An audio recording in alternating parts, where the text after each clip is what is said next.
Hey everybody, thank you so much for joining me tonight. And happy Saturday. Today is Saturday the 21st. And bear with me one second here while I get all my screens up. And I'm looking forward to hearing everybody's thoughts tonight. Tonight, what we're going to be doing is going over something that's near and dear to my heart, which is basically, hold on one second. Basically, the idea that we have, in many ways, when we've come to the point of deconversion, we have absolutely come to the point where we need to, what I would have said as a Christian, the phrase is count the cost. When you are a Christian, you are told it's time to count the cost and to, one second here. So I'm adjusting a few of my settings here as I get started.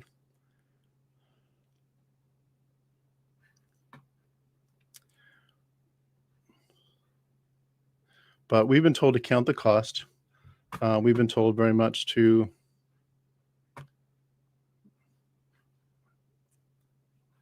So a couple of my settings were a little bit weird and off, but figured it out. We've been told to count the cost. You know, there's the verse that says, if you're going to go to war, no one goes to war unless they first have figured out if they can actually win the war. We've been told as Christians, if you're going to build a tower, don't build that tower unless you can be sure you're going to be able to finish it. There's no reason to start and build half the tower and then realize that you don't have a way to wrap it up. That really is just an amazing concept that was part and parcel for so many years, part of my life in terms of just figuring out the fact that it's crucial. I mean, it's truly crucial to be able to say, I'm willing to count the cost. I'm willing to do anything to follow Christ. And when we live that way for so long as Christians, it almost becomes really a point of honor to say, I'm willing to give up anything for Christ. I'm willing to count the cost. And I think a lot of us would say that when we get to the point of deconversion, that what actually happens is, ironically, we get to a point where we find ourselves saying that the real cost to be counted, the real damage here is actually not following Christ. The real damage is leaving Christianity. And that's when you begin to have true, overwhelming losses. And so I wanted to invite everybody who would like to come on to talk about it. And if if no one does, I'll certainly start the ball rolling and talk about it for a while.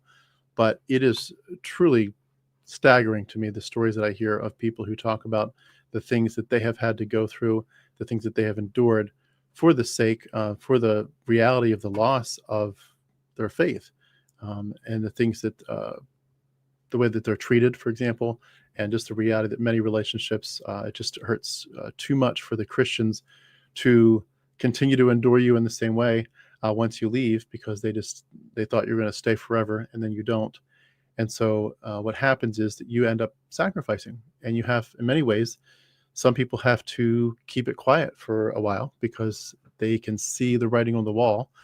They can see the fact that this is going to be incredibly damaging to their relationships. It could be job, it could be family, etc.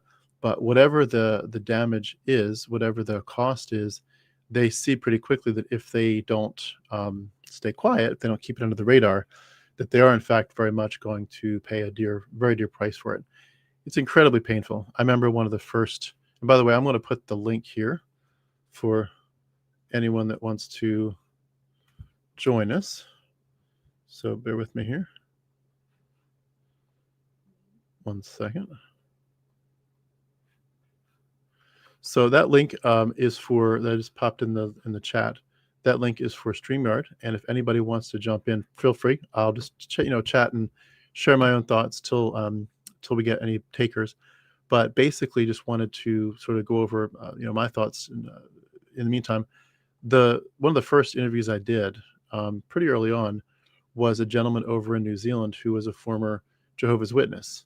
And he talked about the fact that he had not spoken to his own son, and by extension, his son, when his son became an adult, got married, had kids, and he had not seen his son or his son's wife or his his grandchildren for years, because in the Jehovah's Witnesses context, you don't talk to people that have become apostate. They're dangerous, right? They're dangerous to your faith.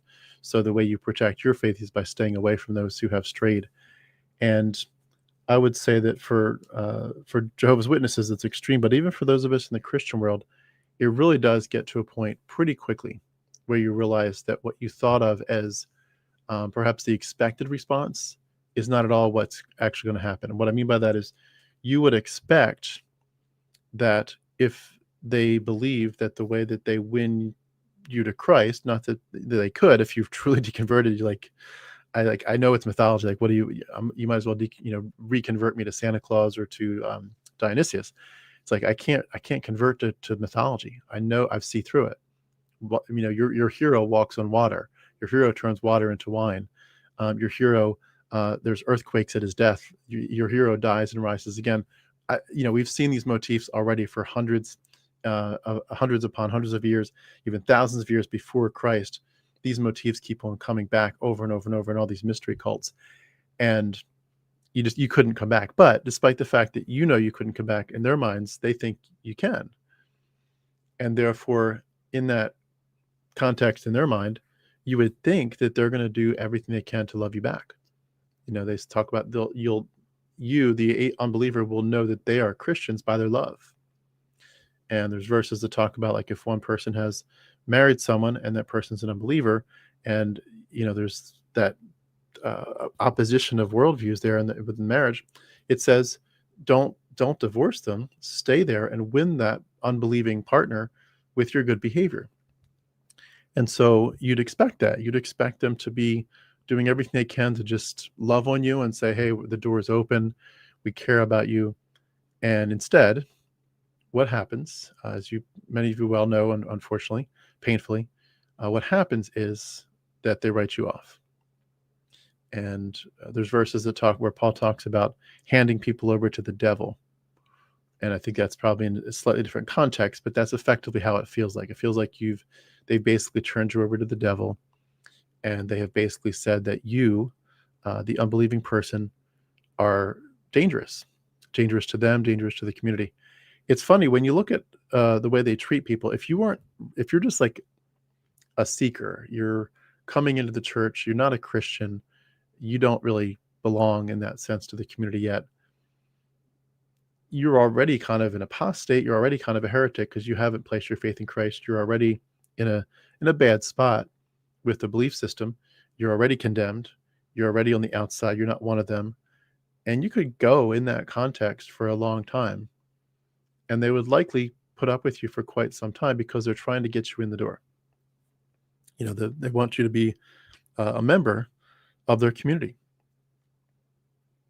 They want to be able to convince you that it's true and it's real. And if it takes a while, they understand that that's the process sometimes, but they can't wait till the day comes that they can hear you say, you know what, I think I actually do want to place my faith in Christ.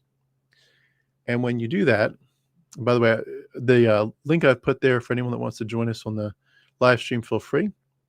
We'd love to have you to come on and share anything you want to about this topic tonight. But right at the moment, nobody's in the studio with me, so I'm just going to keep on sharing my thoughts. But they'll put up with that person who's never been in and still isn't in the club, the Christian club. They'll put up with that person for quite some time. And they really will. They'll bend over backwards. They'll invite you to stuff. They can't wait to hear you say that you think you want to consider placing your faith in Christ. But if you have then placed your faith in Christ and you have done it, you have jumped through the hoops, you have come to a place where you're willing to say the creed, say the confession. I believe, God is the creator, Jesus is his son, God demands perfection and holiness, and we have fallen short of that. We have sinned. Our sin deserves punishment. Jesus is the only perfect person that's ever lived, a perfect human. He's God incarnate, and he came and he took our punishment that we deserved on him. And by placing our faith in Christ as our substitute, we do in fact have his righteousness covering us. And therefore we are We're not actually righteous, but we're declared righteous. Someday in heaven, he will make us righteous, but for now we're declared legally righteous. So when God looks at us, he doesn't see our filthiness. He sees Christ's righteousness, his holiness, and he sees us therefore as acceptable because we're in Christ. And they can't wait till the day when you say that. But if you say that and you're in the club for a while and you've been there and you've done the whole course, you've made your confession, you've perhaps been baptized, you've begun to get involved in Bible studies, you've begun to be accountable to the church. You're certainly just there a lot. You're there at least Sundays and maybe Sunday nights. Maybe you start to come Wednesday nights or to other Bible studies, and you're part of the group. When you cross that line and you're part of the group for a while, and then you leave, then you switch teams, that is something that they cannot endure. They cannot put up with that behavior. You must, because the concept is really, if you have tasted and seen that the Lord is good, if you have come into the flock and you have sensed that the Spirit has moved in your heart and God has taken residence and has taken over and he's transformed your life, the question at that point is where else would you possibly go? If you've recognized you have a sin problem and you recognize that that's the real problem of life is your sin issue, and you realize that you have someone who has fully, totally, gloriously addressed it, and he's basically bought you from a life of horror and a life of facing eternity in hell separate from him. If that's what you know for sure is reality, and you know for sure that he has bought you from that, like the apostle says, like the disciple said, like, you alone have the words of life. Where else will we go? I remember there was a good bunch of guys that used to do these radio programs where they would call people and do pranks. I don't know if you all ever heard some of these, but some of them are pretty hysterical. I don't know if you can get away with it today, but I remember one that I heard where these guys, they had a whole show where they would not just do these pranks, but they'd have like these fake commercials in between. It was really funny. But this one where they call this guy who's like his neighbor had called in and say, hey, my neighbor's really picky about his grass. And he's always, he mows it, 3 times a week, and he's always watering it and fertilizing it the right way. And, he's got to be, his grass has to be perfect. And so these radio guys call up and say, hey, yeah, we're from the sewer, and there's a sewer line that goes right beneath your grass, and there's something that happened. We're gonna have to dig it up, and this guy's going crazy because he thinks his yard's gonna have to get dug up. Well, in that kind of program, they're making these funny, hysterical ads, as if they're real ads, and they're not. But they're just trying to make you laugh. But this one ad that they play in between these phone calls, it was for the local electric company, and the electric company ad in this ad that's like a joke.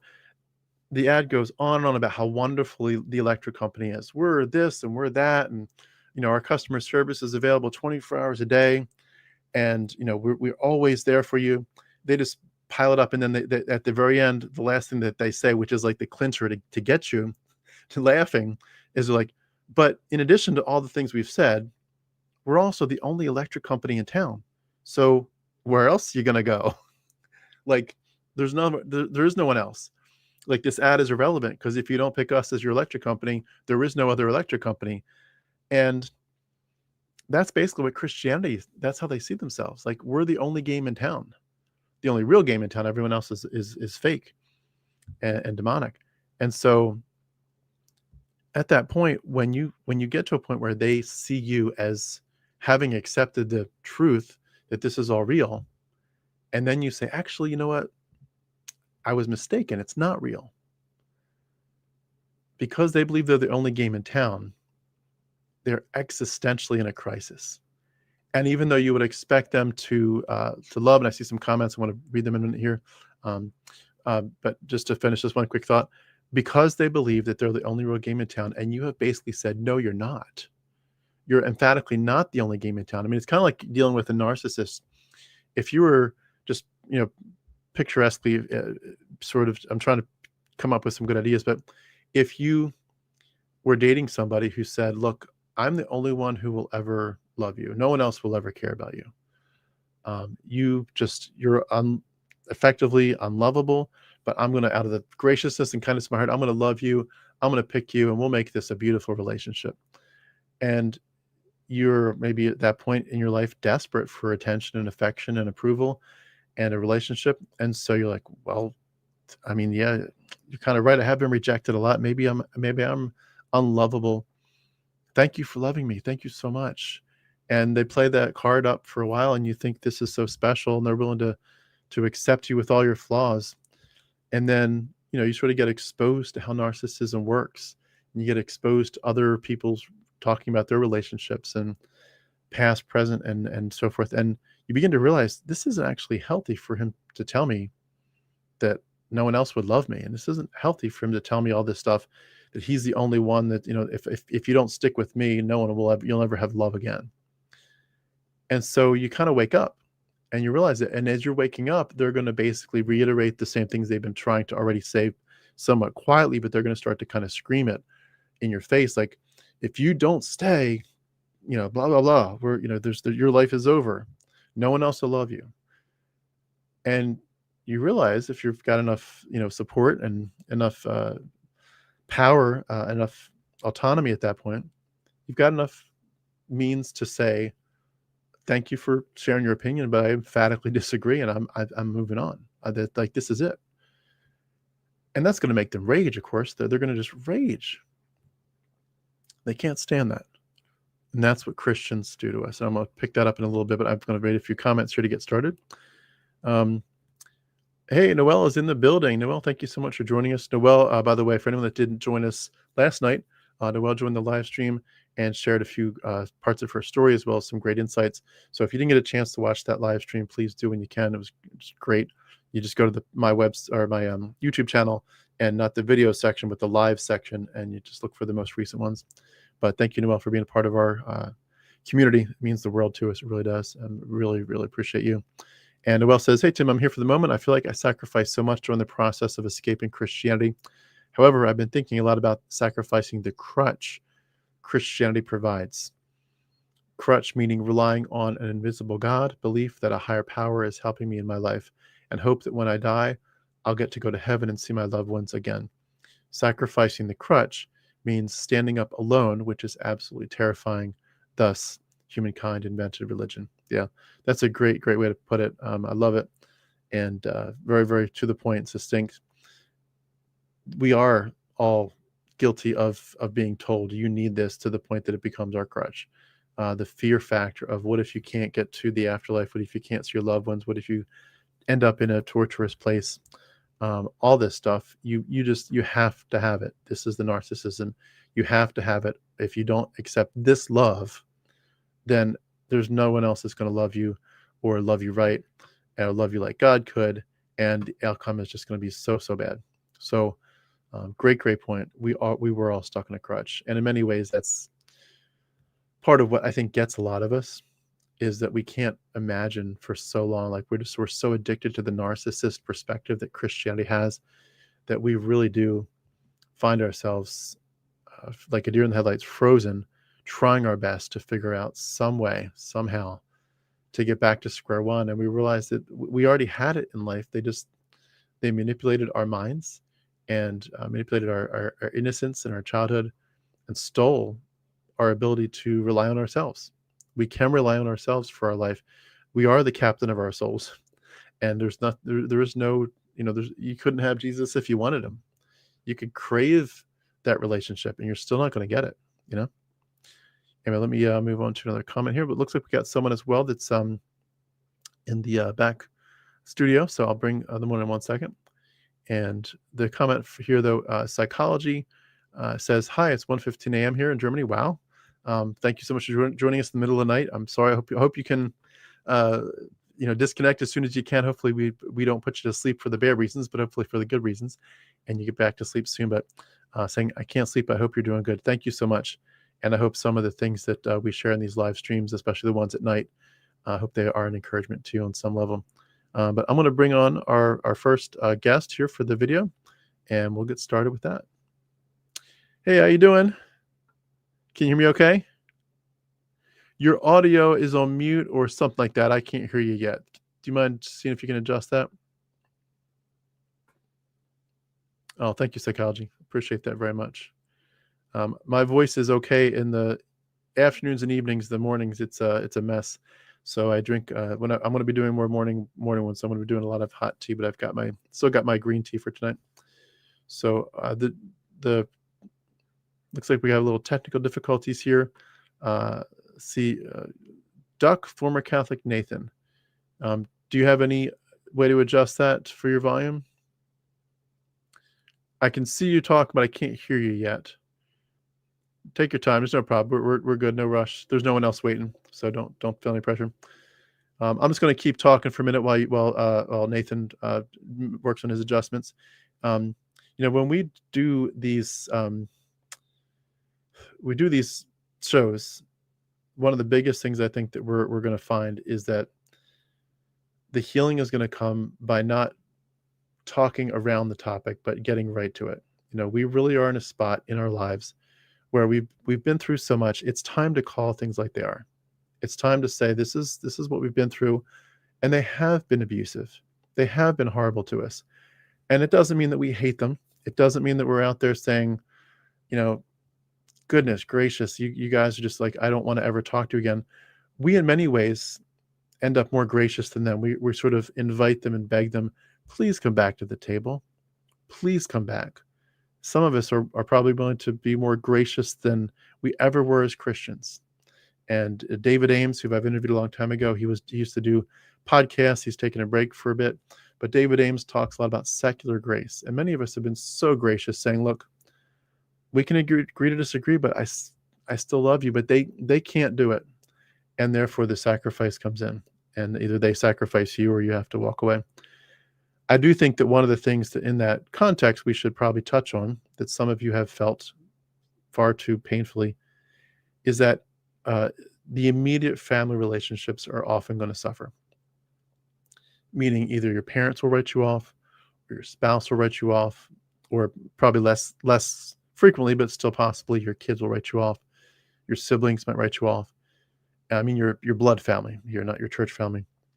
And for those of you that are watching the live stream or watching later, where this has affected your marriage, especially, I mean, that's the big one. That's the big one that just, elephant in the room.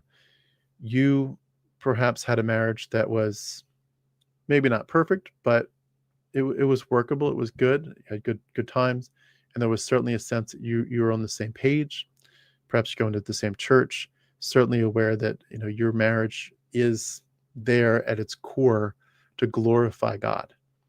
And perhaps that kept you together through hard times and kept you on a sort of sense, in a sense, a straight and narrow, kept you from ever straying, and helped you to think that even during the hard times where your marriage was not great, that you knew that the core of it, that a cord of three strands is not easily broken, and that Jesus is the center of our lives, separately and together.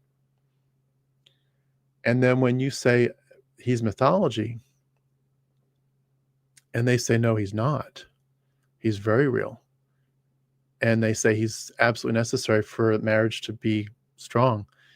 Despite what the verses actually tell those Christians to do, how to respond in those cases, we know what happens. Again, we'll know you're Christians by your love. No, it's quite the opposite. We'll know you're Christians by your lack of love, because that is just the consistent experience. So many people have told me that.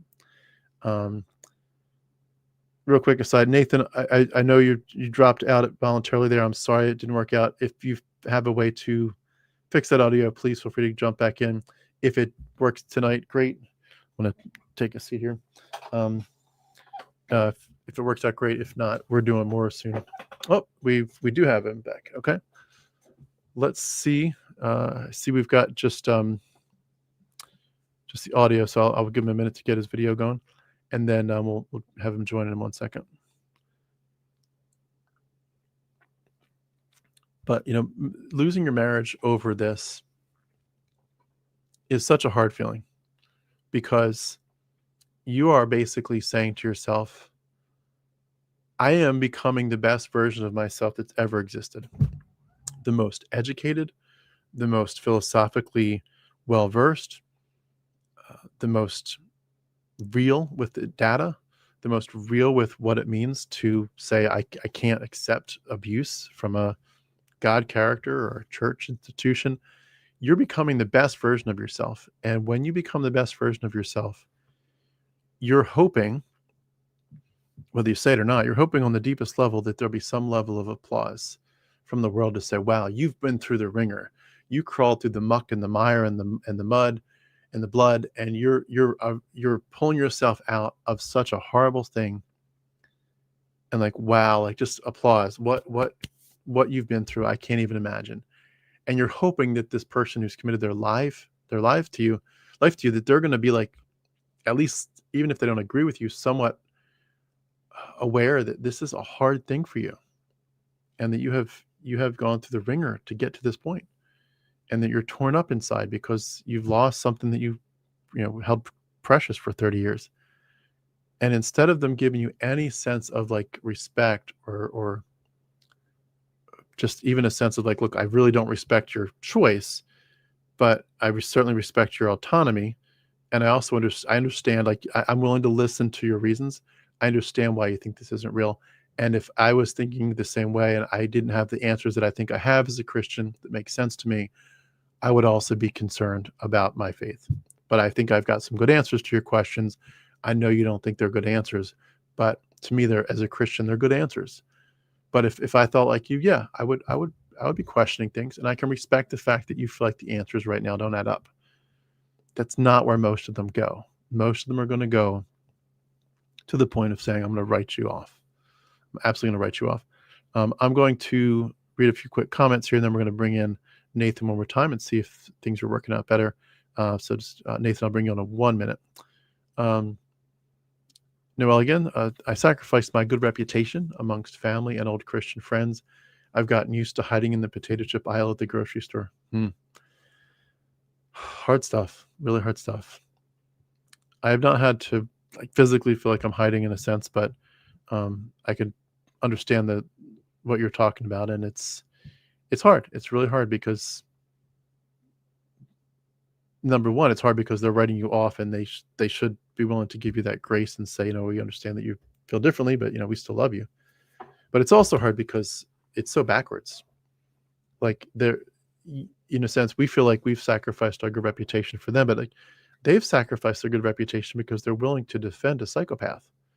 I mean, if you're willing to defend a psychopath, whether you're talking about Yahweh or Donald Trump, like if you're willing to defend a psychopath, you should be absolutely ashamed. Your reputation is shattered, and yet you think you're something morally upright because you're a believer in Jesus or you're a MAGA fan. And it's like, oh my goodness, like you don't see how tarnished your reputation is. You've thrown your life to the garbage dump.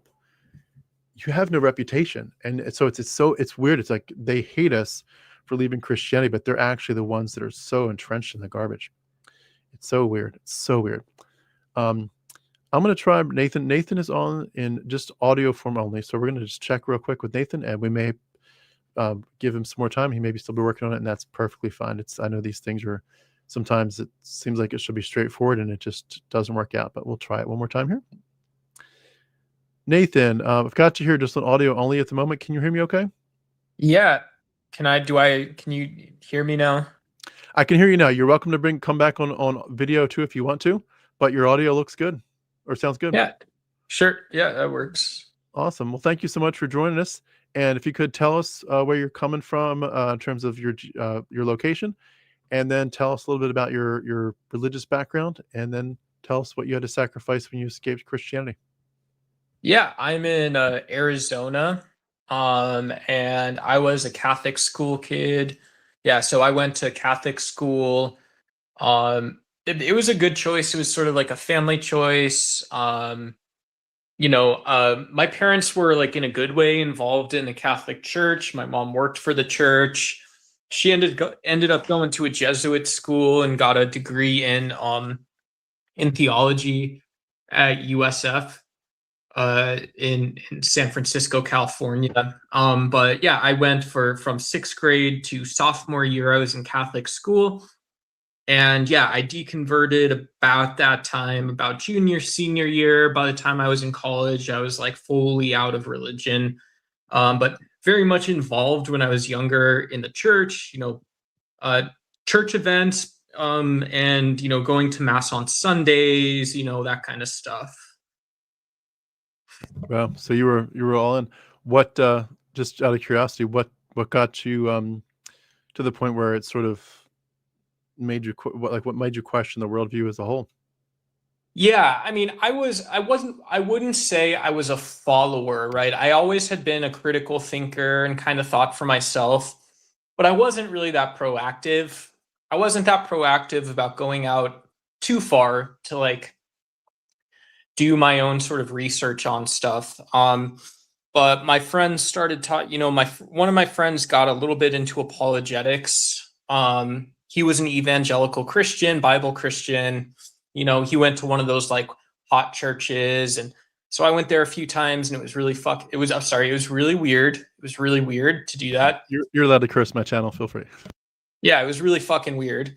Um, um, and I was used to it because growing up Catholic, there's always like one or two parishes that had a priest that, would tell you can go to hell or you're going to hell. And then they would list the kinetic reasons why that was. And then it was just really weird to be playing like at the hot churches. It was even weirder. You'd be playing kickball or dodgeball or having pizza or watching like some Christian movie or Veggie Tales, and then they'd come in for like like a teen preaching event, and just all of a sudden, you would do 30 minutes on how good it was to love God, and then also you can just go to hell, right? So I didn't think the Catholic Church was that bad. I didn't think I was crazy for believing in God. I didn't think I was delusional, but it is all kind of a little weird. Yeah, it really is. It's fascinating how there's so many variations on a theme, but at the end of the day, it all comes down to a few basic things. Is that we as a species have bought into mythology, and there's definitely some weird rituals in the Catholic Church, but I think once you escape evangelical fundamentalist Christianity, you also realize that we have rituals the same as just everybody else that we said is doing it weird and doing it wrong. We were doing the same thing with a different twist. What was Yeah, I mean, yeah, and I would just say like my own thing is like I wasn't like that smart. I was intelligent but pretty average, and so for me it was always just like, well, like look, is this the right way to do things, right? I knew I didn't know that much, but I knew enough as a guy being 15 16 years old. I knew it wasn't right to tell people that gave up their illustrious weekend or whatever it was, their illustrious weekend to go hang out at the church, that you tell that person they're going to hell. Or if I go with my family to go to church or something, like I didn't think it was the right way to do things to tell people you're going to hell, right? And so like that intuitively made a bunch of sense, and it was very easy. It became easier over time to find like kind of like the bullshit that you're telling me to believe in, because that's what that is. Yeah, it is. I mean, at the end of the day, too, it's hard once you see it to even talk about it with them because they're so in love with their savior and the salvation message. It's one of the hardest things to begin to try to explain to them what happened to you. But when that did all happen to you and your eyes sort of opened up, did you feel like if you become public in any way with this, that there's going to be some backlash and sacrifice, and sort of to the point of our live stream topic tonight, like what have you felt like you've had to sacrifice when you moved away from that worldview? Yeah, I think the main thing was that, being older, like there's that weird phenomenon where like the tribe is supposed to sort of handle some of the tough stuff. And I've never been like that secretive of a person or anything like that. And so when I no longer believed, yeah, I stopped going to church, it would come up in conversation with my parents. My parents knew I was kind of like into philosophy a little bit. They knew that I took my science classes serious, geometry seriously, that kind of stuff. And so I just told them. So there's not real backlash with my family. I got into a couple smaller, not as bad as I've heard online. I got into some arguments, so I understand where it comes from when people get into like Christmas fights or Thanksgiving fights, whatever. I get it. I could see how it's different, but like just my own, the main backlash I think was you know, back in, this was back in like the early mid 2000s, like 2005. And so there wasn't like the whole like ortho atheist hatred and stuff like that that's going on. But people did say like, oh, I don't know if you've heard like, oh, you're a godless atheist, so you must not have morals, or Yep. you must be into the homosexuality and all this other stuff. I was like, I don't know any of or all of that yet. But I don't know what the fuck are you talking about again? Like, what is that? I didn't know. Hmm. How is it, like, how long ago would you say that you left it officially? Um, I I mean, probably 20 years to be honest, right? Because I'm 36 now, so yeah, 26. Yeah, by the time I was 16, 17, I was fully out, so it's been about 20 years fully gone. Um, Fully gone, yeah, and still, yeah, yeah. There's not a I not just for YouTube, but I don't think that there's like a lot of fruit even in the tradition stuff, the culture stuff. Like, I'm sure there is a lot of stuff that I need to sort of pick back up and can learn from, but there's not that much there, just to be totally honest. Yeah. Can I ask, just as a quick aside, since you're sharing that much of your story so far, your ability to leave as a late teenager is very different from a lot of the stories that I come across. I'm sure if I came across more and more and more, I'd eventually have more stories like that. But so far, the average story I would think is more that people leave in their later adulthood. When you look at being out for so long and from an earlier age than most, do you feel like when you hear stories of deconversion of people in their 30s, 40s, even 50s and 60s, do you feel like you're in a pretty good spot comparatively, just in the sense that you've had so much more time to embrace reality from such a much younger age, where your sort of your worldview was still very much shaping as a young person? Because so many things that you decide in your late 20s and 30s, like marriage and job, they're going to kind of lock you in some ways. And so when you change anything, it kind of shakes you up because you've already kind of chosen a path, especially if it's marriage. But to divert from religion at 16 to 17, you're obviously probably not at that point, you know, married yet, and you're not even close to marriage yet. You've basically got a chance to say to yourself, I would assume, like, when you make some of these big life decisions, you're going to make them from a more secular perspective and a more balanced worldview. Do you feel like that's true of you, or like how did that play out when you compare your story to what you hear of other people that deconverted much later? Yeah, I mean, I think I had a smoother deconversion than some people, and for just reasons not I think one of the reasons because I've hung out on like Pingberg's channel. I saw you up on Derek's. I go to tacos, the Mega Bloodbath. He's got guys like T Jump on, a couple others, but like, one of the reasons I'm a little bit of a black sheep is like my life problems and stuff like that came a little bit just because of my personality and my psychology, a little bit less about religion. Um, and so for me, like if this makes sense to a couple people, it's like consistency is my big thing, right? In terms of being able to decide and then maybe whatever it's like after, kind of deciding to go do something, and having a good sort of will about like, I don't know, just what my environment was like. Like, the inconsistency was what I grabbed onto and hung on to. The inconsistency where you said a cracker was Jesus, a cracker was not Jesus, never was.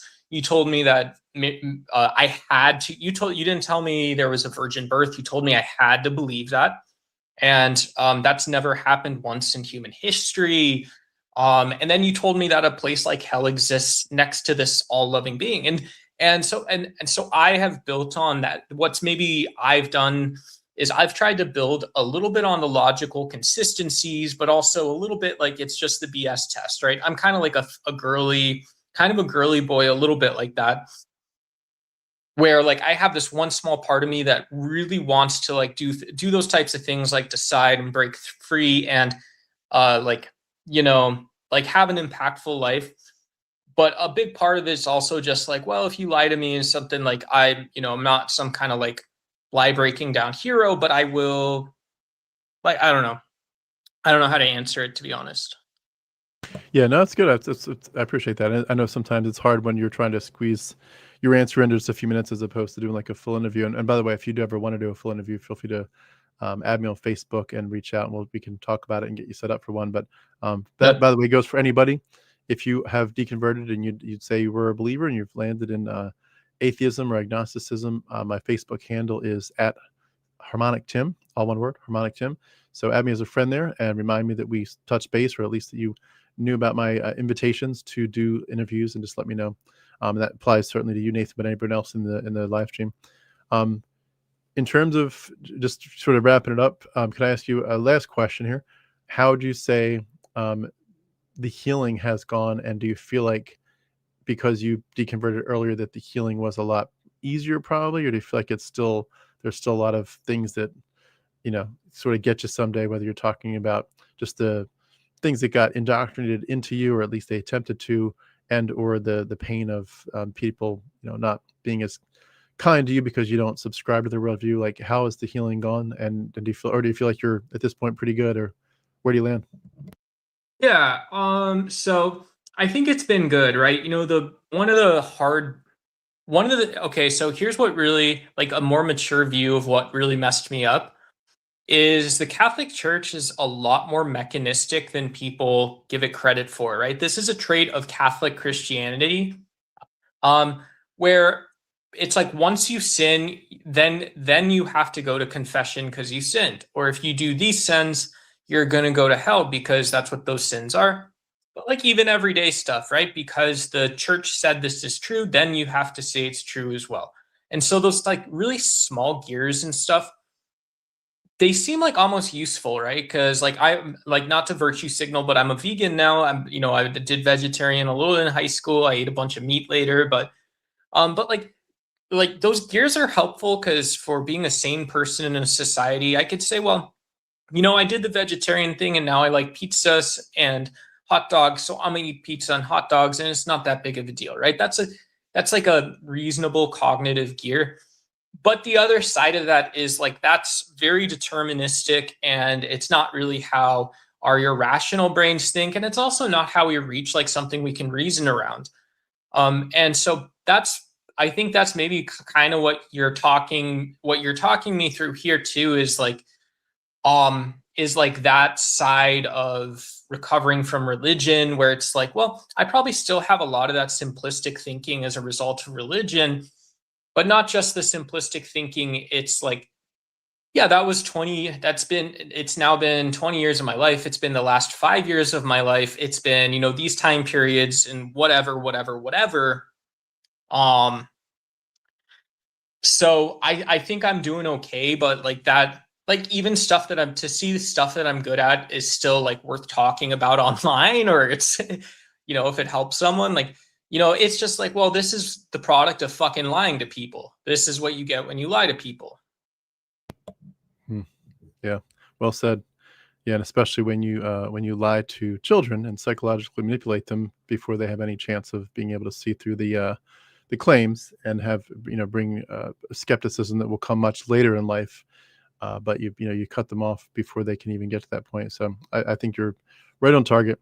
Well, Nathan, I really appreciate you jumping on here. Was there anything else you wanted to share before we wrap up tonight? No, I mean, I think that, like, yeah, maybe everyone has a different approach. Something I'd like to think about a little more, and maybe either you and I can talk about it, or who knows, someone it resonates with, whatever. Yeah, your audience, I'll tell you this. But like, no, because my mom did a master's on the historical Jesus. She's kind of a hippie, very smart lady, very honest person too. She's one of the honest people. I maybe learned that from her, but and so I've gotten value out of having a Catholic upbringing, but I also think, yeah, maybe it's this weird balance between the two or something. I don't know if that's something that I can tell you, but yeah, absolutely. Well, yeah. Also, just you said something too that struck my interest. If your mom has put her master's up online somewhere, or it's a book, or we can get a copy of it, I would love to read that. I don't think that Jesus was a historical figure. So if she's got some some research that she's got into that. I would love to read it. So please, if you can Yeah. reach out, or if it's not online anywhere and you can't buy it, if she's willing to share a copy of it, I would be fascinated to see that. Yeah, I mean, I'll see if I can find it, and if your Facebook's up and I find something, I'll hit you up there. But yeah, I know her evidence was a lot of it came into like Germanic writings during the like 12th, 13th, 14th century. I think she does hold the belief that there was a Jesus that was from some place we wouldn't think Jesus was from, and he was reinterpreted. Where I tend to hold like a somewhat uneducated, but like it's still their view that like, well, because he's written about so many places, I don't think Jesus actually existed. I think he was Yeah. like some shit token that the Roman Empire wrote about or something. I don't know. People made it Yeah. up. Yeah, I would agree. Yeah, I think he's most likely a retelling of a lot of other stories. He's just sort of an epic hero, and just like there may have been, when someone wrote the stories about Dionysius is clearly made up, but did they originally, the first person who ever wrote about Dionysius possibly have some guy in mind, his uncle so and so? It's possible, but that doesn't mean that's the same person. That's just, like his inspiration was some guy he met, but doesn't mean that that's the Jesus. And it's pretty clear Jesus is based on mostly retelling of Old Testament stories, retelling of Greco-Roman mystery cults, gods, and a few other things But mixed in. So it's interesting. But yeah, anyway, yeah, I don't want to digress too far. But yeah, if cool. there's any way to read your mom's masters, I'd love to see it. But Nathan, thank you so much. Please, you're very articulate. I love that you came on tonight. Thank you. Please do come on. We're going to be doing a lot more of these live streams. If any of the topics that I pick, and I'll be doing a lot of round robin topics, but if any Yeah. of them strike your fancy again, please do come back on. We'd love to have you. Thanks, man. Thanks, Appreciate the Nathan. time. Yes, sir. You too. Have a great night. Thank you again, Nathan, so much. And a quick comment about Nathan. Noel says, Nathan is awesome. Thanks for sharing. Such an encouragement that you figured this stuff out so young. Very inspiring. Absolutely. 110%. Thank you so much for your comment on that, Noel. And I'm going to go back to a few comments that I've missed. And by the way, I'm going to put the link in again in StreamYard, just because it's probably a little bit higher up now. But if anybody wants to join, feel free. There's currently nobody in the studio with me. So, and let's see here. What do I think about life without religion? Do I like it? 1,000%. 1,000%. If I can just say a couple of quick things here, because I don't want to get off topic too far, but from our main topic, but I definitely want to address your topic. And psychology, by the way, for anyone that didn't read the earlier comment, psychology is in Germany. It's like 1 or 2 o'clock in the morning there. So psychology may have drifted off. And so we may or may not still have psychology with us, but if you are here with us, or you watch the end of the replay later, I'll just answer the question here. I think life without religion is wonderful, because I think religion steals your real life. I think we have one life and only one life. I think religion is a way of trying to steal it, and it's disgusting and it's sick. You get back at least somewhat your autonomy, somewhat your skepticism, your ability to think for yourself critically. You get back, again, everything is somewhat. You can't really undo all the damage, but you get your sexuality back to a certain degree. You certainly lose a lot, and that's what we're here to talk about. But I think what you gain is worth it. The biggest thing for me is just the fact that you have escaped mythology as a worldview. And we keep going back to it because it fits so well. You have escaped the Matrix.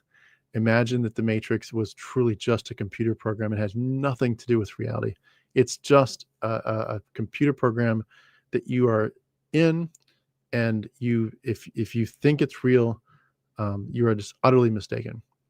And the question is, would you rather live that life, even if that life was more beautiful, if that life was picture perfect, if the Matrix was a picture perfect world for you? Is the unexamined life worth living? That's what this comes down to. And to me, the unexamined life is not worth living. I do not want a worldview based on mythology and lies and dead men's tall tales. I don't want it. So I think life without religion is absolutely worth it. I have more peace than I've ever had. Plus, it just, honestly, Christianity leaves you so, well, it leaves you with so many questions and loose ends and discrepancies, and this feeling of you're never measuring up, but you think you should by now, but you don't. Why doesn't it, why don't I have the joy of the Lord after all this time? And what is wrong with this system? Why does it keep on feeling like it's it works, but it doesn't. And it works half the time. It's like a broken clock. It's going to be right twice a day, and twice a day it's going to be perfect. And yet the other times it just feels like it's way off. Why? Finally, you have the answer. The reason it doesn't work is because it doesn't fucking work. It's mythology. It's never going to work. It couldn't ever work. There's no way that it could work. And anyone that tries to make it work is just basically saying, I basically feel happier because of this, and I've got all these existential fears and all these existential hopes, and I need a purpose and a meaning, and it fits the bill. It fits the bill, and therefore I've got so much of a better life because of it. You're basically saying in another way of saying it is, I'd rather be plugged into the matrix and not live the real world, and that's what makes me happy. Plug me back in, and I don't want to know that I'm really living in a very different world than that. I want to just put my fingers in my ears and say la la la la la, and I want you to lie to me hard, and put a smile on my face, give me the dopamine, and I'll go my merry way. That's not the kind of life I want. And I feel so sick that I bought it for so long. I bought it for so long, and I also bought it really, really, really deeply. I was in it to win it. I really, really was. So anyway, one more comment from psychology. I left religion. It obviously is not true, but I can understand why it evolved. I hate life. I hate life with or without religion. If I'm reading that correctly, I might be mistaken, but I think you're saying I hate life with or without religion. I love life. If again, I might be misreading how you're meaning that, but I love life. I think it's much more depressing now. Nihilism is a depressing worldview, and I've had to deal with that. I think a lot of you have had to deal with that. But I would rather live again in reality and be depressed than live in a fake world that has nothing to do with reality and be blissfully unaware. I know some people might even say, no, why? Like, why not just take the bliss? Because to me, living in someone else's lie is ultimately it's too disturbing. It's too disturbing. I'd rather take the depression and the truth, the nihilism and the truth, than live inside of someone else's lie and think I'm such a happy camper because I've got all these beautiful lies and these beautiful dreams of the afterlife, when in reality, on some level, you know that you're living in some tribal man's sick fantasy world from 2,000 years ago. How is that better than real life? Anyway, Phil Chandler, great to see you again. Thank you so much. Good evening, Tim. I can finally catch the last half of the live stream. Yeah, we did it. You got here. Better late than ever. Thank you so much. William, great to see you again. I sacrificed the idea that I would ever see the ones I have lost to death. I lost my 4 best friends, my wife, my sister, my mother, and my high school friends. Oh, my heart grieves for you, William. I'm so sorry that's what happened. It's so sad, and I think it's a good point to make that we really do end up getting deprived from us and take it from us the ability to grieve properly as Christians, because we're basically told you didn't really lose them. They're waiting on the other side of the veil. They're on the other side of the banks of Jordan, and you'll get there soon. And honestly, when you get there, it'll feel like it was a blink of an eye. You weren't really gone for them. You shed one tear, you took a deep breath, and bam, you're back with them again. So don't really be sad. And that's depriving you of the ability to grieve fully and deeply. We did lose people. We have lost people, and it hurts. It really hurts. And I'm so very sorry that you went through that. And it's hard when you do wake up, when you do deconvert, to realize, wow, I lost them. Like I really lost them. And I lost the ability to grieve them back then. So now I have to kind of reopen those old wounds and grieve again, but this time probably much deeper. I'm so sorry, William. Please know that we care, and please feel a big hug from us. So sorry. Tough stuff. Psychology is still here. I will. I'm glad you're here, but also I know it's the middle of the night for you. So if we help you to doze off, feel free. I won't take that personally. I hope you can get some more sleep. Yeah, it's a lifelong journey that some people can just rush through and live decently again. Yeah. usually getting in next to some scoundrels helps us see how dumb it is. Yeah. Thanks again, Tim. That was a very enjoyable chat. Likewise. So glad you joined. And Ducks, what scoundrels directly impacted you? I'm curious. And Duck says, I just dislike watching debates where I don't think there's a truth ground. The way I personally think about it, there never is a place where reality comports. Or it sounds crazy to say there's something composite of a description. I don't think most atheist or debate spaces are relaxing or beneficial, to be honest, usually. Yeah, I would agree very much. I think debates typically do not facilitate the best way to think through issues. Number one, you're putting people in the spot in a, even people that are very well versed in debating, they may come up with something on the spot to try to sound clever, but a debate shouldn't be about who's clever. It should be about who's most educated and who's thought through it most deeply. And so if you're a deer in the headlights thinking, man, oh man, that person just made me look bad. They put a spin on something I said, and I need to put a spin back on something they said and be cleverer. Like, that's not, you didn't win the debate, even if you won that little clever spin thing. Like, a debate should be about facts and who's thought deeply and who can unpack the information and its implications and make connections for us that we've never made before, and help us see, take things to logical extremes, help us understand. Debates don't do that. Debates are like popularity contests, and who can put a spin on somebody else's words. That's not, most people, and that's why I love, some people debate only on paper. It's only like you put up something on your blog, and then I put something up on my blog, and then I respond to your blog, and you respond to my blog. There's, it's very slow. It's like, you take a week to respond. I appreciate that kind of debate a lot more. Dr. Richard Carrier does that a lot. He can blow people away in a physical debate, where he's actively talking on, live stream or on a stage. But I think he's done somewhere he does more of the blog debates, and it's, you wait a week to hear someone's response. Much more calm, much more slow, much more thought out. I appreciate that so much.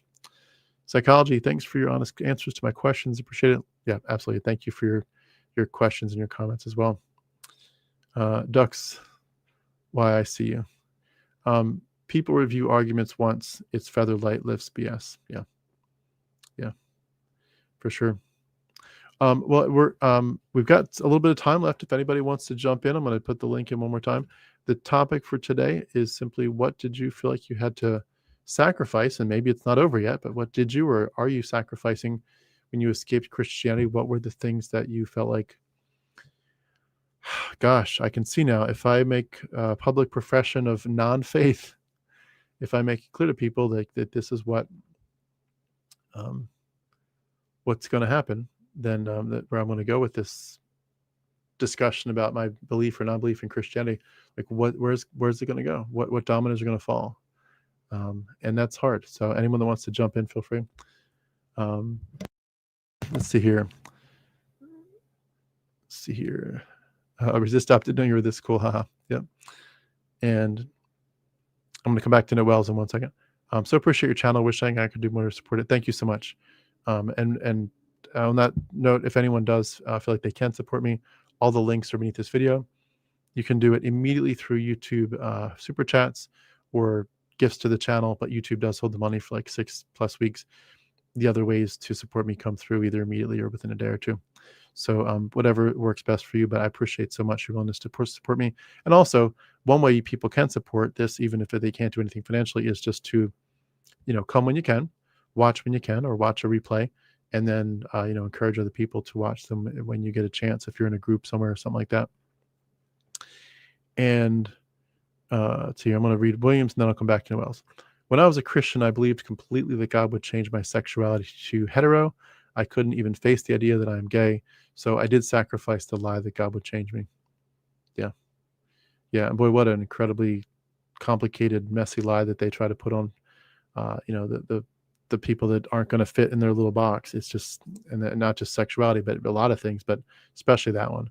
If you don't fit in their box, they've got all these little lies they tell you, and all the ways they try to make you feel bad and try to make you feel like you're the problem when they emphatically are the problem. So I'm so sorry, but I'm so glad that you escaped. And that's obviously a lot of the point of what we do here, is to say, Like, yeah, there's a lot to unpack, but just big picture first, first things first, you got out. That's a good point. What did I sacrifice? Just curious. Good question. I sacrificed fucking everything. I lost everything. I'll talk more about that at some point. But I lost everything. Everything.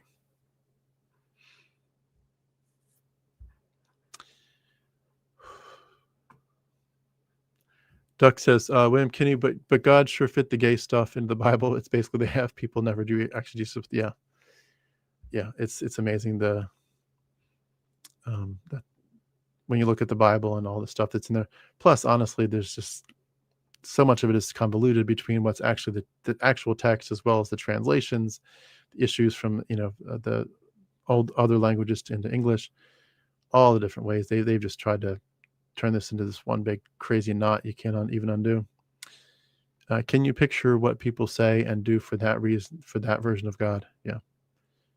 Yeah. People are, once you get sold that that's your God, and I can't truly make fun of him without making fun of myself. I was an absolute full-on 5-point Calvinist, and I jokingly say I was a 10 or 15-point Calvinist. I was in it. God alone gets the glory for salvation. He alone, like you don't say, I think I might want to think about God, or I think I might want to consider that I might need a savior. You don't even get 1% down that line of thought unless God first put that thought in you and elected you and chose you, worked in you. He does all the work. To God be the glory. So you get neck deep into that, and it's all its implications. That's some sick stuff. It's real sick stuff. Psychology. Do you think life is even about truth? I mean, a lot do not seem to care. Do I think life is about truth? I'm not sure how to answer that, to be honest, off the top of my head. I think there are truths, like you could say, well, there are mathematical truths, the things that are just we observe, but is it about truth? I don't know that I would say life is about anything. I mean, I personally, you could say things about our little personal little lives. I think life is about loving people. I think life is about leaving this planet better than we found it.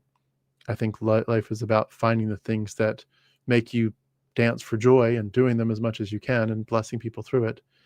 But, we're evolved animals. So any such question, we'd have to take it backwards and forwards in time and say, what is life?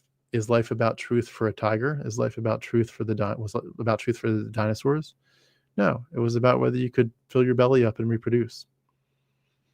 The idea of contemplating something like truth. I mean, even primates, other primates. I know we're primates. Other primates, I don't even think the most advanced monkeys necessarily give us this sense that life is about truth. They certainly, some of them, they can be trained and learn certain words or sign language. They certainly have a rationality that's, in a seed form there that's beautiful to see. But I don't know that we have evidence that even other primates think of life as about truth. Somehow we've come up with the idea that it is. And it's sort of it's like, it hasn't been about truth for anybody or anything anywhere for trillions of years. And it's suddenly about truth for us in the last, 10, 15, 20,000 years, perhaps. It's the idea of life being about anything and the way we express it is just, it's the absolute new kid on the block in terms of the history of the world. So, and the fact that it's new and we're evolving makes me think to myself that maybe, in a sense, we'll be able to think about it very differently, much further in the future if we keep evolving. And I would say, if humans can keep going and live and figure out a way to be healthier in terms of world peace and climate change and so forth, and becoming spacefaring, and our technology advances and so forth, and we don't blow ourselves up, I think in 500,000 years, the questions of what's life about, our answers will be so different, but our means to even think through that'll be so different. we're looking, as Paul says, through a shadow dimly, through a window dimly or something like that. Do I care though? I do care. I do care a lot, but I think being a nihilist and knowing that we're evolved animals changes my answer a lot. I think my main sacrifice was my circle of friends. Yeah, good answer, Phil. A sad answer, but a good answer. That's often what happens is they can't take it. You become dangerous. I've used this illustration before, but the whole, if you're working in a sausage factory, how the sausage is made. Once once you escape and you can tell everybody how the sausage is made, they're kind of upset now. You're inherently dangerous because you know how to make the sausage, you know how to unmake it, and you know how to warn people about what's in it. It's just crazy. Psychology says, I'm so sorry to hear that, Tim, that you lost everything. That makes me sad. How do you not get bitter? Before I answer psychology's question, let me just say this as well. If somebody said to me, knowing that you're saying you've lost everything, would you do it again? I would say yes and no. I would do it again in a heartbeat, but I would do some things differently. And I think that's probably something we would all say. I mean, you're going to say that about everything in life. I'd do everything. I would do every job differently. I would take care of my body differently. Of course, that's, again, nothing novel in that. But I think a lot of us would look back and say, if I could redo it, I'd still do it. You can't stay in a religion that's fake and that's killing you. But there are ways to smooth out that process. And to your question, how do I not get bitter? Who says I'm not bitter? I'm bitter, but I think I'm also an optimist that I'm going to try my best from this point on to make life beautiful. I think a lot of me too has these back of mind hopes that some people in life will eventually wake up. I don't know if that's true or not, but I like to hope it for some people that somehow they'll wake up. It doesn't mean relationships are all restored at that point, but at least there's a chance for people to say, you know what, I'm sorry. And it's interesting. I had that happen in my life in the reverse order, where I was that person. I've got an interview with someone named Susan on my channel. Susan and I grew up in the same. She's just a dear person. I just care so much about her. We don't touch base much. It's just life's taken us in very different directions. But she's a dear person. I grew up with her in Christian school. Both of our dads were Christian school teachers, and I was a Bible quizzer with her and with her older brother, and just we spent all these years together in kindergarten, first grade, and all that. And we were the oddballs out. We were both in fire for Jesus like crazy from the earliest days, and we're both memorizing scripture like crazy because of we really wanted to, and we were both basically young apologists for the Lord, and we were both oddballs. And everyone was like, "Oh, you're too whatever. You like to study too much. You love Jesus too much," and even in a Christian school. And we were both with it as a badge of honor, and as little kids. And went separate ways. Just life took us different ways. Didn't touch base with her for a long time. And somebody out of the blue emailed me and said, "Did you hear what happened to Susan?" I was like, "What? What?" I was thinking like a car accident. Like, I haven't been in touch with Susan for 20 years. Like, no, what happened? What happened? Like, she's not a Christian anymore. I'm like, no, not Susan. Susan is she's like me. She knows 3,000 verses back. She can literally quote entire verses or entire books of the Bible like I can, or at least could back then. Like her dad's literally like almost a pastor. He's like very high up in the church. He's written books upon books about church history and theology, and that's her context. There's no way. And I got in touch with her by email, and sure enough, she's fully deconverted. And she's talking about feminism and the patriarchy. And I'm like, oh my God, what did you do, Susan, to yourself? You went to a secular school, didn't you? You got under some crazy feminist teacher, and now you don't believe in Jesus. Oh my God, what happened? This is so sad. Fortunately, I was very gracious. I just kind of said, I don't know what to say. Like, Obviously, as a Christian, I don't see it that way, but I'm sorry for, I could tell there's been some hard parts of your journey. I'm like, I'm sorry for the really hard parts of your journey. Like, I really am. And literally 10 years, I kept the same email chain in my inbox, or in my folder. I could go back and find it. 10 years later, I reach out to her and say, Susan, I got to tell you something. You were right. It's not real. I don't know why, but it took me 10 years from the moment you wrote that email. And we had, 3 or 4 back and forths, but I don't know why I couldn't see it 10 years ago.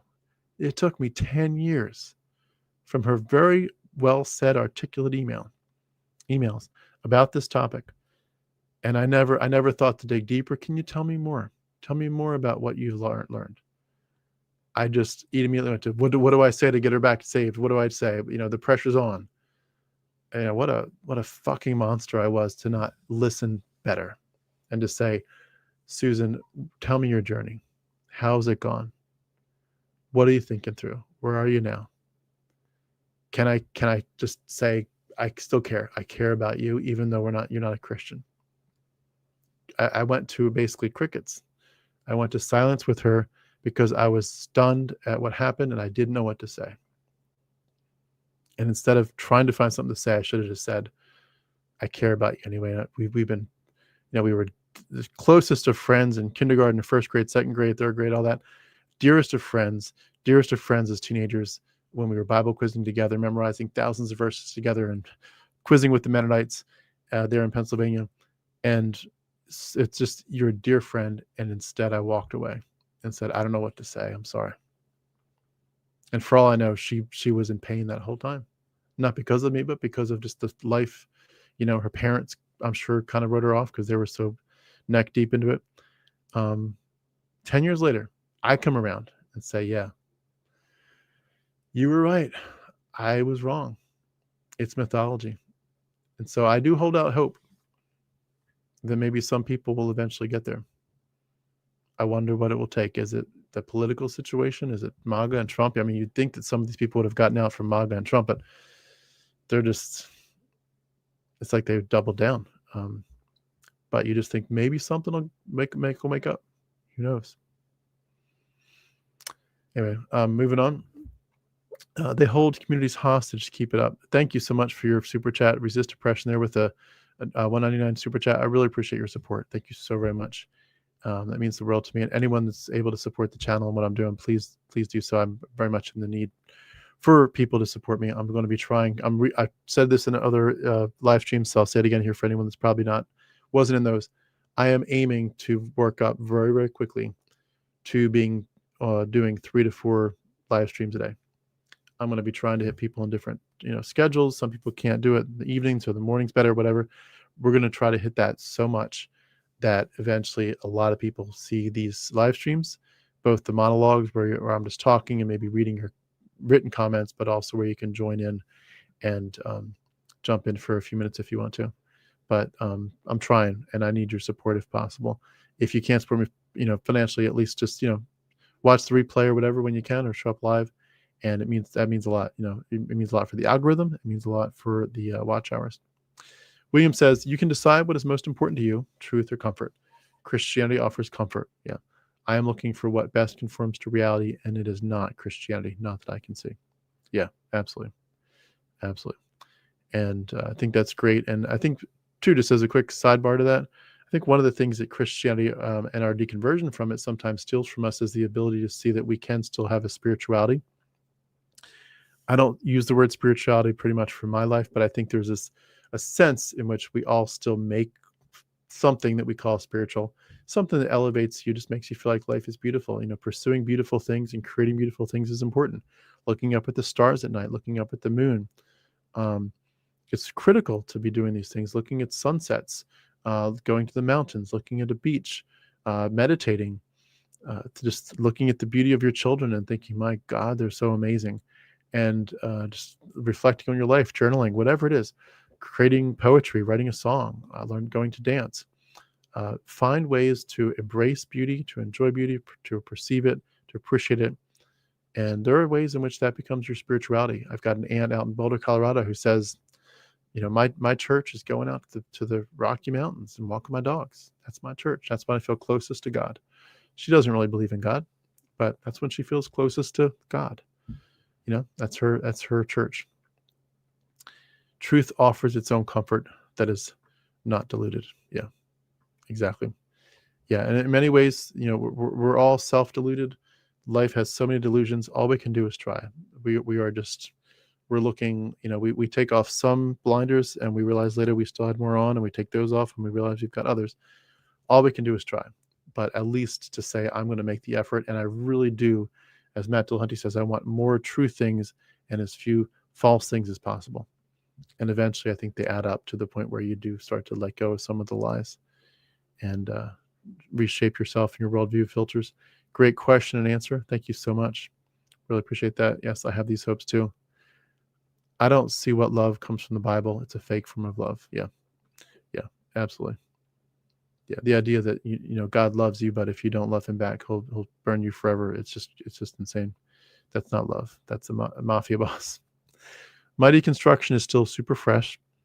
I'm definitely bitter and angry. I recently found a licensed therapist who specializes in religious trauma.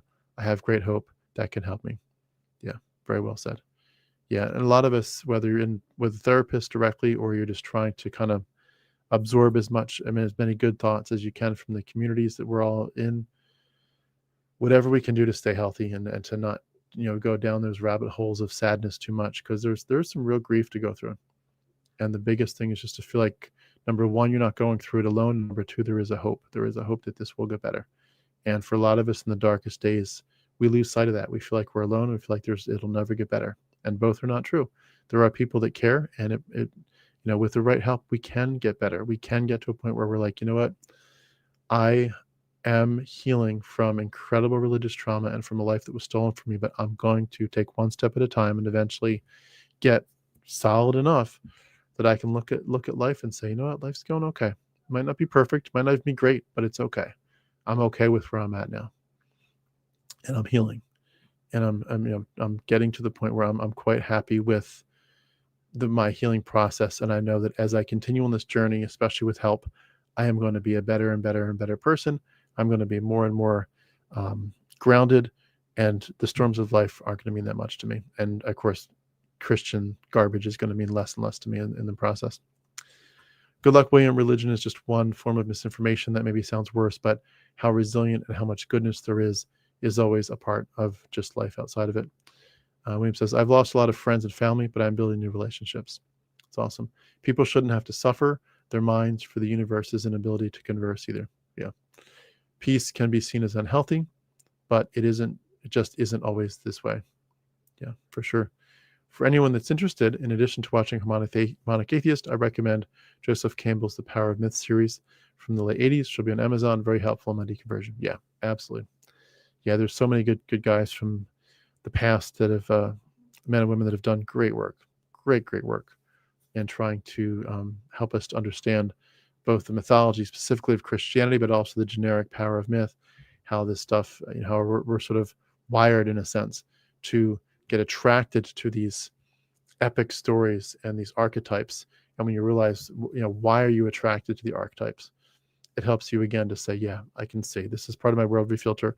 I need to believe that there is a bad guy and a good guy, and that the good guy wins. I need to know that there is a journey that's going to get very, very, very, very dark before the brightest day comes. I need to believe in these amazing turn of event stories. I need to believe in miracles. I need to believe that there's something bigger than me. And the power of myth is amazing. And in some ways, it's not all bad. Our goal is not to say mythology sucks. Our goal is just to say we don't want mythology to be our taskmaster. Mythology is amazing. It's so powerful. We're not here saying mythology is pure garbage. We're just saying I don't want to be lied to. But as long as I can control what I pick and how I interpret how that applies to my life, mythology can be very much a part of your spirituality. There's nothing wrong with that at all. Add me to a Discord at Resist Depression. I'll help you with some built up, or I can email you at the Yahoo if you don't Discord. Okay. Sounds like interesting stuff there. I'm not on Discord. I've never seen Discord. In fact, I don't even know what Discord is. I hear people talking about it.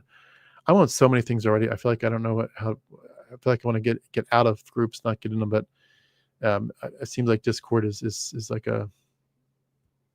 some kind of chat room or something that people find it helpful. But I should probably learn more about that. Anyway, lonely days happen. The next day you'll be glad you survived it. So will the rest of us. Yeah, well said. It will get better, and that's one of the hardest parts. And I'm so glad. I've never been suicidal or even close to it. I hope I never get to that point. My heart goes out to people that are. I had one gentleman, if you're familiar with the YouTube channel Dragons and Genesis, Jason Folks, I interviewed him so long ago, 4 or 5 years ago maybe. And the interview, I did not know was going to go the way it did. It was supposed to go more like a general deconstruction story. We spent a majority of that time talking about the fact that he has struggled his whole life and still did to that day, at least, struggle with depression and suicidal tendencies. And he's just like, every day I think, why do I still live? Every day. I have to fight every day to stay alive. And as much as I don't live that way and I don't have that struggle, I can kind of put myself there, and at least in my imagination, and my heart aches for people that are there. And my heart aches for people that have no hope. I have hope, I guess, in some sense that there will be a settledness. And that's probably, honestly, a leftover of Christianity. Christianity gave you endless hope that, today is going to look bad and tomorrow God's coming back. Remember Carmen? Carmen, the singer, Sunday's coming. You just wait. Sunday's coming. I forget the lyrics of that song, but that song about Jesus and Easter, his resurrection. The Satan thinks he's won, and you just wait. Sunday's coming. You just get that sense that it's going to be a rough week, but next week's coming, and man, some good things could happen. I kind of live that way. That's probably in many ways from Christianity, but I don't see anyone else that joined the live stream, so I'm going to just make a few final comments and wrap up. Some people asked me about my journey and bitterness and how I deal with it, what I've sacrificed. Some of the hardest things that you have to deal with are balancing, juggling, balancing on the high wire. You get to a point where you don't know if what you're doing is the right choice all the time. You don't always know. Sometimes you think to yourself, I just can't, I have no choice. I can't not speak up. I don't believe anymore. And yet you look back and you think, well, maybe I could have stayed quiet a little bit longer. Maybe I could have said it a little bit differently. Maybe I could have sounded more like a liberal Christian for a while, played that card. I'm just looking for the more loving Jesus. Who knows? Different people frame it different ways. But I think a lot of us are always going to look back and say, I don't know. Maybe I didn't do it the right way. Maybe I made a mistake. Maybe I messed up in some way, and maybe I've made all this worse. But just like we say, sometimes we have to look at our parents and grandparents and great-grandparents who were neck deep in this Christian stuff. We have to say, you know what? At the time, they didn't know better. And if they knew better, they'd probably have thought better and lived better and spoken better. But they didn't. They had no way to pull themselves out of this. And in many ways, I'd say that some of us are dealing with that with deconversion.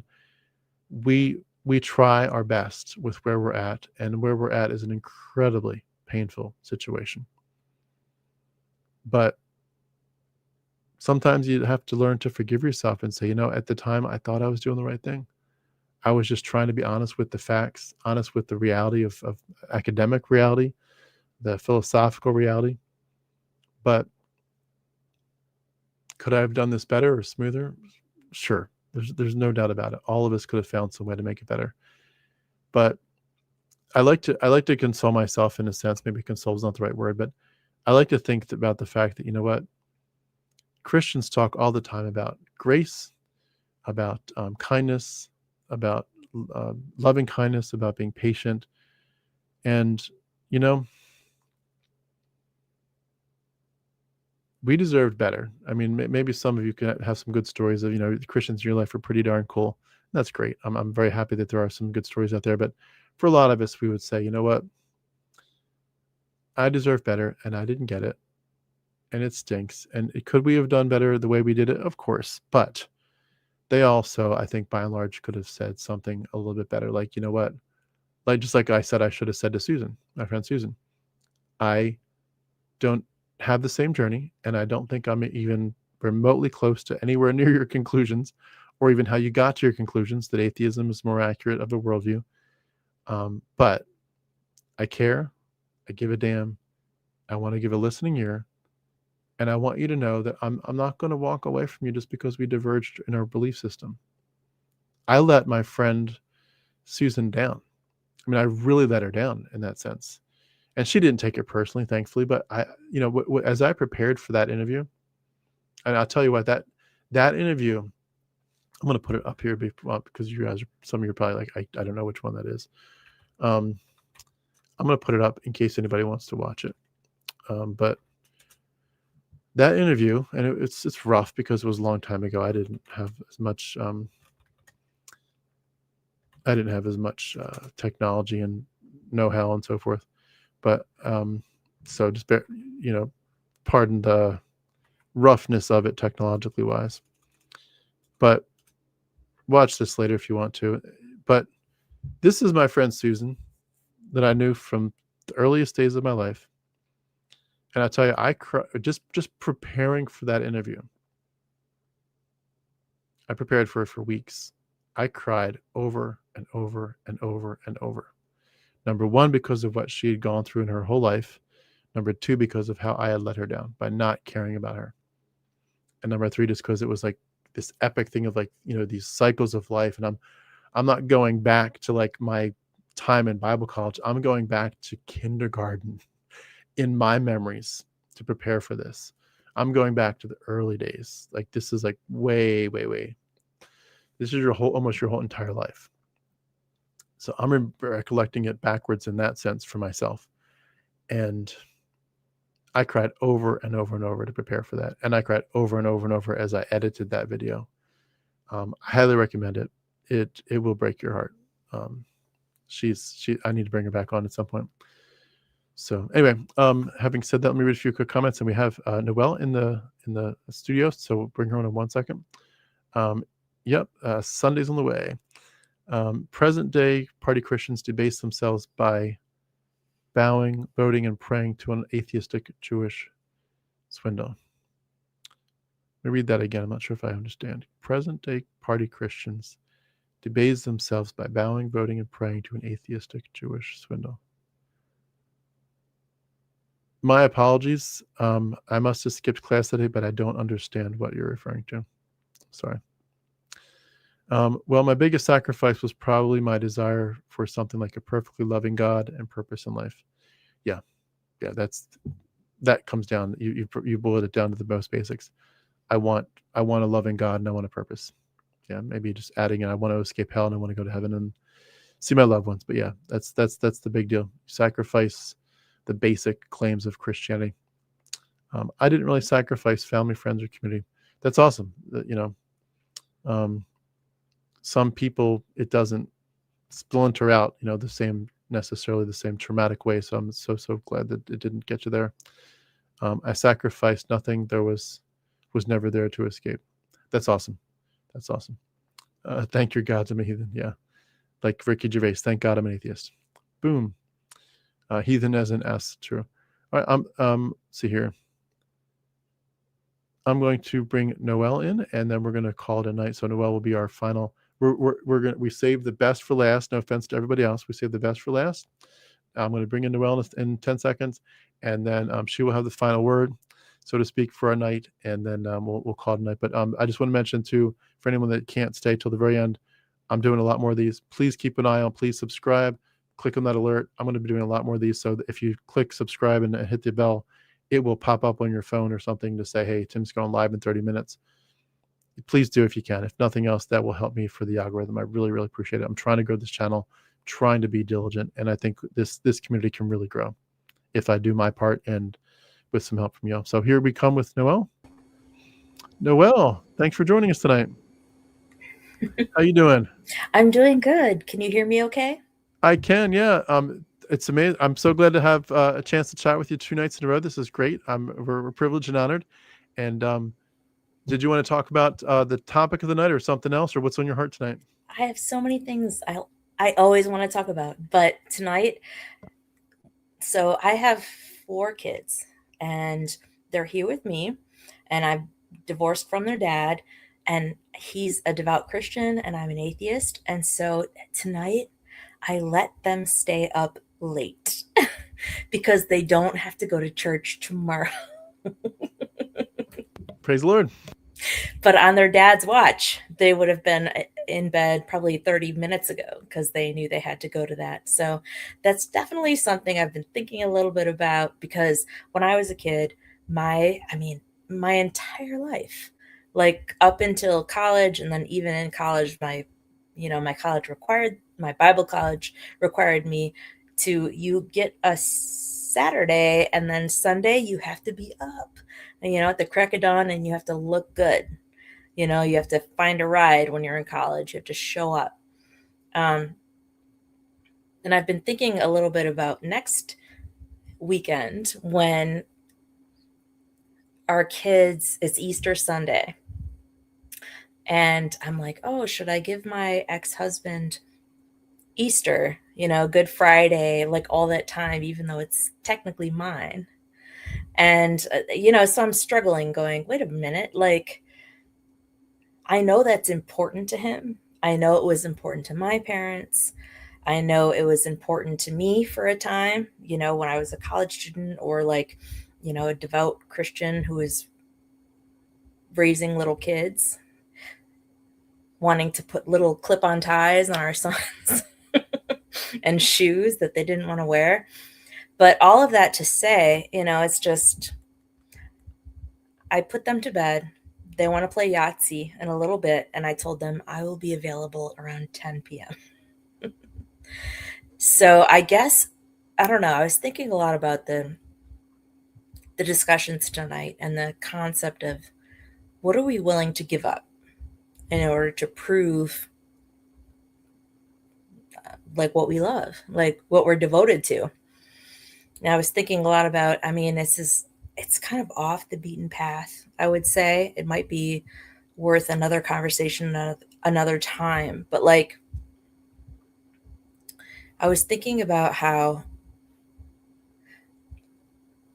in those biblical days, olden days, when so many people were starving and hurting and sick, that this particular formula of the sacrificial system required them to basically slaughter and kill an animal that could save their entire family for a season. And that the process was that then that animal would go into the temple and be cooked and consumed by the priests. So while the giver of the sacrifice was starving to death, the receiver of the sacrifice was thriving. And then if you're like, oh, like maybe Send me a link to stream.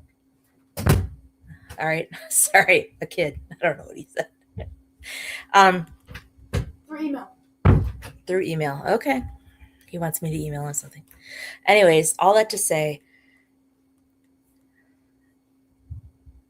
if you go ahead and look at it and you look at the sacrificial system, everybody who came to the temple and gave something, it was either meat or like an expensive like meat, or a grain, a vegetable, like all these things basically resulted in the people and priests who lived in those temples eating a full meal. Like it was like you got everything you could possibly need. And because of that, it struck me how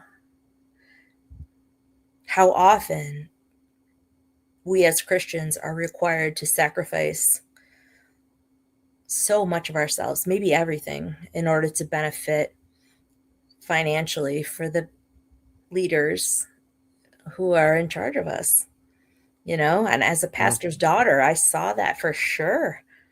You know, it was definitely wielded in a way where I think I remember, and you might remember better than me, but there was this whole process where my parents felt like we collect the tithes, we put them in our pockets, you know, we can now provide better for our families, and yoked animals are allowed to feed, you know, from whatever is on the left or the side of them, grasses or grains or whatever. And because of that, I don't know, like I missed it. I missed the fact that, and now I can see it. The people who wrote those early stuff, the stuff that said this is how the sacrificial system should work, were the ones that were thriving and healthy and maybe overweight. And the people who were giving all those things were starving. And I, you know, thinking I might be, my wife and my children might be starving, you know, they might die because I'm giving this animal. And so I've struggled with that. Like, I've just definitely thought about the concept of sacrifice. And is it, I mean, why do we have to prove ourselves to a God who's supposed to know us already? You know, why is that required? And the only thing I can think of is that human beings are super petty and immature, and they wrote this shit, and they decided, I want to, I mean, who wrote the Old Testament but the priests who gleaned all that meat? You know, like, who is there anybody who was like super poor or struggling out there? I mean, we have Elijah, who for a minute was like, I'm by a stream and I'm hungry, and they gave him raisins or ravens and, like, you know, water and stuff, and it's like, oh, good for him. But when the temple came around, the priests suffered nothing. And so when I think about the concept of sacrifice now, I feel like it's the same thing. You know, I feel like so many of us are told, go ahead and give and give and give everything that you have so that your pastor can have a jet, you know, a fancy jet, so he can go and, like, preach to more people. And it's, you know, it's just, it's ridiculous to me. Yeah. And so the concept of sacrifice, I've really been thinking a lot about it, because in some ways I feel like it's a term that's used to prove how much you care about somebody. And I think that's valid. I really do. And I also think that it is a term that's used to manipulate and cause people to feel obligated to give everything that they have to people who are just using them. And Yeah. I don't know. I think Christianity is that. I think modern Christianity is that. I think Samuel did that. If he really existed, you know, he was super happy to write all of that out and tell everybody, all the, you know, the men who were appointed to those positions, eat, eat, eat, eat, eat. And then, you know, the people who are starving might be more blessed the more you eat. And isn't that convenient when those people are starving because there's a famine? As you're talking, you reminded me of something. Did you see that thing that happened maybe 3 or 4 or 5 months ago, where people were showing this around on social media, but like this pastor that called out this woman she'd like brought in a check for 500 or something, and he's like, I thought we were going to do like at least 2,000 or whatever, 5,000, 10,000 something. But he was like calling her out. And I saw something else recently where somebody was talking about, like, I'm going to insist you bring in your tax returns or something. Like, I want to verify your income. And I was like, unfortunately, I was never in a church like that.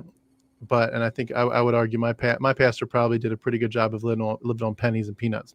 But I know there's some stories out there, and it breaks my heart that some of those churches, especially the prosperity churches, like if your pastor's not driving a Rolls Royce and wearing Prada or something, like it's almost like you feel guilty because you're supposed to have this pastor that's at that level. And I've seen a lot of that too in a lot of the African countries. I've spoken to a lot of people recently about that, where that's very prevalent over there. Like they don't call those pastors out and say, why are you living this rich life and we're all poor? They like that to them is their status symbol, is we have a pastor who's got a big house and everything. And that's how they feel like they're doing their job as a congregation. But it's fascinating. Real quick, before you go on to it, your next point, Steve Jacotis popping by to say hello. Steve, thank you so much for joining us. Love what you're doing. I know we talked about this in the last time Steve joined, but I've interviewed Steve a couple times, and Steve's doing great work. He's got some books there on Amazon. Please go like and subscribe and support him. He's doing great work as well with recovering from religion. So awesome stuff, Steve. You're the man, the myth, the legend. William Kinney, this is a 17-minute deep dive podcast I created in Notebook LM that takes a deeper look at the internal logic of Jesus' sacrifice. The way it explains everything is really unique. Awesome. I would love to see that, William, if you can. I don't know if that's a link you're about to add to the live stream, or if it's something you can send privately, but I would love to see it. And Resist Depression says Mormons do that. Yeah, for sure. Anyway, thanks for letting me add that. I just want to add a few quick comments there, and you can keep going with whatever else was on your heart. No, I said everything I wanted to say. I just wanted to check in because I've been watching. I've been like putting my kids to bed and like listening in the background, and I'm like, I have some thoughts. And I really, really appreciate the platform that lets me basically say, all right, I have no makeup on. I am ready for bed. My hair is in a bun, but I also think I want to say hi and like just, I don't know, there's a comfort level that I have. And I hope other people have the same comfort level, that it's all right. Like what you have to say here is valued and appreciated, and the right people will listen and hear, and you can help people in ways that you don't realize, just by sharing your experience. You don't need to be fancy. Yeah, exactly. Well, real quick, I was going to say, let me ask you one quick question, and then we'll call this our wrap up time. Someone asked me earlier if I'm bitter. I forget if they said, "Are you bitter?" or "How do you deal with bitterness?" But two sides of the same question. Do you feel like you struggle with bitterness about this whole thing, or do you approach that differently? And just how do you, if there is bitterness or has been bitterness, how do you heal from that and try to be, like we talked about earlier, even more gracious than the Christians claim to be gracious? I mean, I wish I could say I was like super gracious, but I have a shit ton of bitterness, it's tough. It's tough to like recognize that and say, I don't know, like people put me through stuff I would never put anybody else through. Or at least not for as long, like I opened my eyes at some point and said, this is not who I want to be, to people who decided that was who they were going to be to me. And so I would say I have a healthy amount of anger. I have an appreciation for that anger that says, can we have a conversation about this? Is it possible to acknowledge that maybe this theological viewpoint was harmful to me? Maybe the ways that like you tried to sort of make me believe that I was somebody that I wasn't, that I was this evil person in need of so much forgiveness, that I was born with this black heart and I needed a blood sacrifice in order to, somehow be free. I think that there's a part of me that just wants to say, I would love to call those people out. I would love to have those conversations and say, I'm not trying to put any kind of blanketed judgment on you. But I also, it's really important to me to understand why you felt like you should see me that way. Why you felt like it was okay for you to judge everybody that way, within that lens. Um, I'm not down for giving like a huge pass, to say you did the best you could. No, like I think there's a part of you at some point where somebody said you can do a little bit better. And I would say the same thing for my family members and friends that I had conversations with and said, this is what I'm going through. I have a lot of questions. And they wouldn't engage with me. And because of that, I don't know. I feel very like I'm not bitter, but at the same time, I'm still a little bit angry, kind of pissed. And I don't know what I would say to those people if I saw them in real life. Like if we were at some kind of like family wedding or whatever, and I'm sitting across from them and they're like, hey, how are you? And, I don't know that I'd be able to be like super phony and like bullshitty. Like I think there's definitely a part of me that's like, I don't know if it's within me to give them a hard pass on a belief system that's super flawed. And when I point out those flaws, they just go, I know where I'm going to heaven, or God knows more about the world than we do. His ways are above our ways. Like, I don't think I'd be able to, at this point, be like, yeah, okay, that sounds great. I think I'd pretty much just like realize I don't have any more to add to this conversation. It Yeah. feels shallow and empty and pointless and a massive waste of time and energy for me to engage in. It's a good time for you to have an itchy nose. Be like, yeah, thank you so much for your for sharing your opinion. Well, I so appreciate your being on the channel again tonight. Let me just read a quick comment here, and then in case it adds, if you have any thoughts on this, and then I'll let you go, and then I'll wrap up. AL Infidel says, I think lose fits my situation better than sacrifice. Yeah, very for sure. I was 18. My independent fundamental Baptist parental units kicked me out on the street. Wow. I was disowned and shunned. I couldn't see my younger siblings. I lost a lot. I haven't heard of stories like that too often, but when I do, I believe it because I've heard it enough, and it just breaks your heart so much. I've seen some pretty crazy stuff over the years, and yeah, my heart's broken for you. I'm so sorry. I hope that there has been some hope since then, or some change, or that there is something that comes down the line to fix some of that, especially with your siblings. But man, oh man, that's heartbreaking. Especially as a young person, to be kicked on the street because you don't believe in Jesus. It's crazy. But again, I believe it. I've seen enough that I'm not surprised when I see it. It's just crazy. So I hope so much healing for you, AL. I'm so sorry. Well, Noah, anything else, and then I'll let you drop, and then I'll wrap us up for the night. I'm good to go. Thanks for letting me back on. Absolutely. Come on anytime. Same for everybody. Thanks so much. I'll talk to you later. And I appreciate, again, Noelle and all the other people that jumped in tonight.